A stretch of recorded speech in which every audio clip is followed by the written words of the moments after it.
मेरी बहनों, मेरे भाइयों, सबसे पहले तो मैं क्षमा मांगती हूं कि मुझे देर हो गई। आज हमारा हेलीकॉप्टर बेंगलोर से उड़ नहीं पाया, इसलिए गाड़ी से आए और 1 घंटा देरी हो गई, तो इसके लिए बहुत बहुत क्षमा मांगती हूँ। धूप है, आप काफी इंतजार कर रहे होंगे। शक्करे नगरा मांड्या में आकर मुझे बहुत बहुत खुशी हो रही है। आपकी धरती को मेरा प्रणाम। पूरा देश जानता है कि यहाँ के किसानों की मेहनत से ही कर्नाटका आगे बढ़ा है, और आपकी धरती, जिसके प्रति आपकी श्रद्धा है, उसके लिए आप मेहनत से दिन रात एक करते हैं। देखिए, जब एक प्रदेश बनता है, उसकी पहचान बनती है, तो मुख्य तौर से उसकी पहचान उसकी जनता ही बनाती है।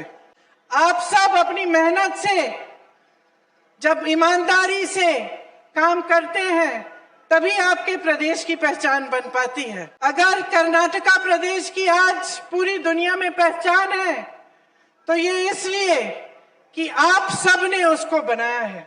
आपकी एक मजबूत पुरानी संस्कृति, आपकी सभ्यता, जिसे बसवन्ना जी जैसे महात्माओं ने, नारायण गुरु जी जैसे महात्माओं ने अपनी शिक्षा से सींचा।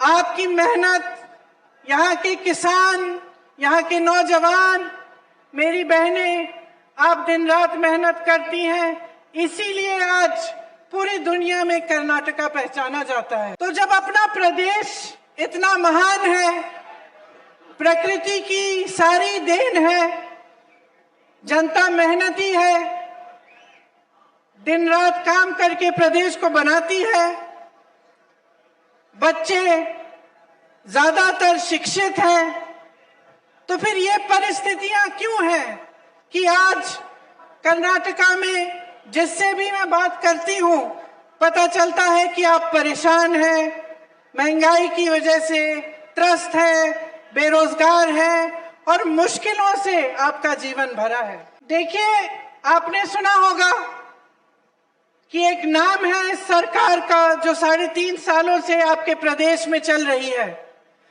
40% सरकारा। सुना है कि नहीं? इसका मतलब क्या है?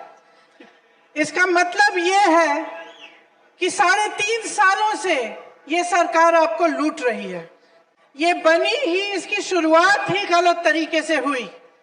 विधायकों को खरीद के दूसरी सरकार को तोड़ के ये सरकार बनाई गई। अब जब हम कहते हैं कि एक सरकार आपको लूट रही है, कि 40% सरकारा है, इसका मतलब क्या है? मेरी बहनें यहाँ बैठी हैं, जब हम ऐसा कहते हैं तो आपको क्या लगता है कि इसका क्या मतलब है? आपके जीवन पर कैसे इसका असर पड़ता होगा?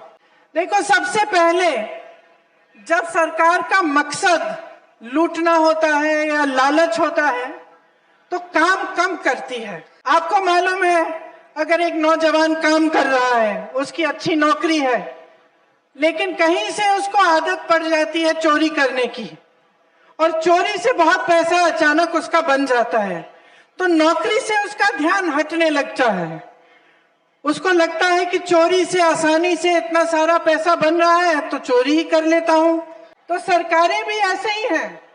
जब सरकार में मंत्री और पदाधिकारी जो है, उनको लगता है कि लूट और लालच से बहुत पैसे बन जाएंगे, बहुत शोहरत हो जाएगी, बहुत सत्ता मिल जाएगी, तो वो उसी चीज पे ध्यान रखते हैं। और जो उनका असली काम है, जनता के लिए काम करना, आप सबके लिए विकास करना, वो कम करते हैं।